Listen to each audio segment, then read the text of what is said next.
What's up guys, and welcome back to Push Start Play. This time we're having a look at Resident Evil 6. My name's Ben Abbott, and joining me this time is Ben Fox and Sean Greenhalgh.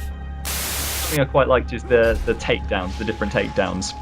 So like, I think he does like wrestling moves on them, doesn't he? Yeah. And I mean that's something I'm crazy for is actually you do have some melee moves that you're not completely. I mean, certainly before, if you ran out of bullets, you were pretty much fucked. You had your knife, and that was kind of it. But I remember that was really awkward to use, wasn't it? It was, yeah. No, I think it's a good improvement generally. Yeah. I mean, if you were going to say, okay, if you were to go along with the whole Resident Evil's not as scary anymore, how would you make it scarier? Well, I was about to ask that actually to you two. Yeah, I was trying to think about it. I genuinely don't know. I guess they haven't even really used any of the. I guess there's one point towards the end of this demo where they do that jump scare, which was, I guess, a little bit effective. But like I say, I 4 didn't. I mean, it was tense, but it didn't really scare me at all. I mean, 3 was quite scary because it had that undefeatable thing that was chasing you, and it sounds like they're doing that with Jake this time around anyway. Yeah, I mean it's from where I'm sitting, there's not enough kind of. Obviously, this is only the demo, and I'm aware that this is only the demo. But because the action seems to take such a forefront, it just feels, again, I feel almost too overpowered. I feel too powerful, and I'd almost feel like the zombies should be either more hardcore, or there should be more of them to make me kind of really think twice, because this bit gets quite hairy. I mean, I think every time I've played it I get taken down at the end and I'm just saying the cutscene, and that makes it feel kind of quite tense and really scary, especially if you're completely surrounded. You've got everything coming at you from every angle, and if I was alone that would be horrifying, not because obviously from a traditional horror point of view, but because again I'm so outmatched. But here, we're just kicking their asses, to be honest. Yeah, I wonder whether even zombies are that frightening anymore. Like, kind of, they're so saturated these days. And games like Left 4 Dead, which has kind of shifted the focus, not from they're there to scare you, but they're just there to be kind of cannon fodder. Yeah. It's like I think maybe what was needed is kind of a redesign of the way things are actually going to approach zombies, and maybe make them faster, more powerful, or just a slightly different enemy. Generally. Yeah, I mean, zombies, I know certainly they can be scary in the right kind of situation. I mean, if you've ever watched The Walking Dead, they are quite creepy on that instance, and certainly even on the game, they can be quite unpleasant because I suppose that's coming back to the old gameplay argument. They're scary precisely because you can't do any of this. I mean, surely it's the situation that matters rather than the size or the kind of potency of your enemy. I guess that's really the scary thing. Would you agree with that? Oh yeah, certainly. Like I said earlier, I think that scene and most of this demo would be unsettling if Leon was on his own. Yeah. There's just something about always someone else having your back that kind of detracts from it. Yeah, because I guess you just feel like you don't really need to watch your back. You don't need to watch the corners because someone else is doing it for you. Yeah. And as Sean was saying yesterday, that's the new type of collectible. So presumably those will be hidden around like Ben here has some trouble actually collecting it. Yes. I have no idea, because I have. It's been a while since I played a Resident Evil, and I completely forgot how I was meant to collect it. I didn't. I mean, to be fair, it's completely illogical that you pick up everything else, and for collectibles you have to shoot them. Yeah. Yeah, that is mental. I wonder whether people retrospectively regard the Resident Evil series as scarier than it was anyway. So I think it's not like Silent Hill where there's been anything actually disturbing. No. I mean, the original one was a joke. The second one was kind of slightly scary. I'd say the third one maybe was the scariest one on PS3, and I've said why. But people are like, oh my god, it's not scary, it's completely not Resident Evil. And I kind of think, well, was it have you really ever been profoundly scared by a Resident Evil game? Because I don't think I have. Yeah, that is a fair point. I mean, I was, mind you, I am a right wuss, but I would say I was creeped out by Resident Evil 4. And there were moments where it was very, very creepy. And I think this game has the potential to do that as well. Hopefully, yeah. Hopefully. I mean, one thing I do like the way that they've done, and obviously we'll be seeing that later, is that they have actually included, say, a more action-orientated campaign with Chris. And I mean, Jake's campaign is, I'm not really sure what purpose that actually serves. I'm going to be brutally honest. I really don't know why that's there, because Leon's is clearly meant to be the more creepy, atmospheric one. Where one thing I noticed while we were running through this is I was constantly running low on ammo. I constantly had to watch my ammo count. Whereas, say, with Chris's campaign, you never run out of ammo. You're constantly you're always staring down the barrel of a gun, and it is a gunfight with the zombies on that one.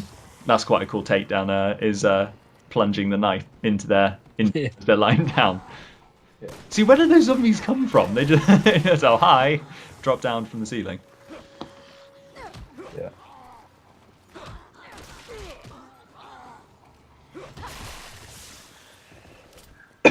I mean, do you think possibly Resident Evil is starting to lose some of its kick precisely because we've had quite a few of them over the last few years, and it's not really, I mean, it has changed, but do you think it's changed enough to make it really sort of stand out? Because, yeah. Do you want to take that one, Sean? I mean, I'm really not the guy to ask. I'm the guy that still really, really likes them all. Like, I mean, we're still playing through Resident Evil 5 at the minute. I quite often still happen to like playing through Raccoon City because it's just blatant fan service. Yeah, I like that game as well. Yeah. I mean, I even like I like the films. Yeah. Don't agree there. Can't stretch that far. So something that's quite cool is you can do the dive and you can roll about and sort of shoot from the floor. I mean, that's something that really genuinely frustrated me, actually. The one thing that really bothered me about this game is that you don't seem able to... where you every time you lose a box of health, you fall down. Why? Why do you fall down? Yeah, it was a bit weird, actually. I literally see no decent gameplay reason for you to fall down. I thought, for some reason, I always thought that I didn't actually link it to the health bar. I thought I was just getting hit and just got hit over. Yeah, well, that's what I thought as well. But then Sean told me that it was actually, you see those boxes. I mean, obviously for that's the health bar, and once one of those boxes goes, you are pushed to the floor. And again, I don't see why that happens, because there's no. It's just frustrating having the control taken away from you. Yeah, that is stupid. I mean, I felt a bit like that occasionally with the stamina bar. I mean, I kind of thought that was an okay idea, because obviously it does limit what you can do, and it does sort of, I suppose, impede you a little bit. I wonder how long these sections are going to be for each character, because I mean they were touting that it was going to be like a full game's worth of content for each character, which I don't believe. But I mean, they've already said that Ada Wong is a playable character as well, haven't they? Yeah. She kind of apparently ties it all together at the end. I still think it's a massive mistake to have all these different characters all at once. Yeah. I think it would be better to have two and leave it at two. Because I'm thinking they could have kind of satisfied everything if they had made it Chris and Leon. Yeah, I think absolutely. And made Chris's multiplayer kind of generic army guy taking some guys down. Yeah. And then had Leon on his own, and then this would be a kind of a more atmospheric situation. Yeah, I absolutely agree. I think that would have been. See, yeah, that's me. I was actually killed at that point. So. Yeah, you're able until I come over with some pills. Yeah, you gave me some Tic Tacs and I was fine. So at that point, no, fuck it, we're going. Had enough. See, this is what I mean. This was quite intense because you're meant to be looking for the keys for the car. And obviously, you have no idea where they're supposed to be. You don't really know what you're supposed to be doing. And that's a really great feeling because you're like, I don't know what I'm doing. And you start thinking. I wrote this on Twitter actually. I thought that was one of the only good uses of QTEs I've seen in a very long time. I actually thought it was pretty good. Yeah, I actually thought that was brilliant, and I would be perfectly happy to see more sequences like that, and certainly even in actual gameplay, again, see moments where you are completely sort of back against the wall, and you're just desperately try and sort of find a way out. I mean, obviously that it's a fine line because nobody likes to have, that nobody likes to constantly die time and again. So it would have to be something like that where it's possible to win, or you almost certainly win, but it feels like you're not going to. Oh, hello. Yeah. I like that they didn't notice that those zombies were on the roof. Yeah. I was saying this yesterday. How did they survive that? They're perfectly fine. His hair is still just as nice and layered, as it was before, and their car has exploded. How they survived that? Bloody hell! And they're perfectly fine. He's like, yeah, hanging in there. It's like, what? How are you hanging in there? You just in a car crash and your car exploded. Oh yeah, this is the we decided at this point, because this was the end of the demo, we wanted to try out. Stop, drop, and roll. Yeah, well, we were on fire. We've got to take the proper precautions.